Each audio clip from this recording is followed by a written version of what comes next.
بسم اللہ الرحمن الرحیم۔ عبداللہ بن عمر رضی اللہ عنہ کہتے تھے کہ ہم رسول اللہ صلی اللہ علیہ وآلہ وسلم کی خدمت میں حاضر تھے کہ آپ صلی اللہ علیہ وآلہ وسلم کے پاس کھجور کا ایک گابہ لایا گیا۔ اسے دیکھ کر آپ صلی اللہ علیہ وآلہ وسلم نے فرمایا کہ درختوں میں ایک درخت ایسا ہے، اس کی مثال مسلمان کی طرح ہے۔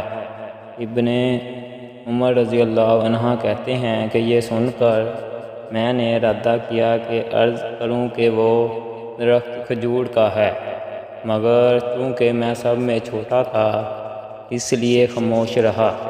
پھر رسول اللہ صلی اللہ علیہ وآلہ وسلم نے خود ہی فرمایا کہ وہ کھجور ہے۔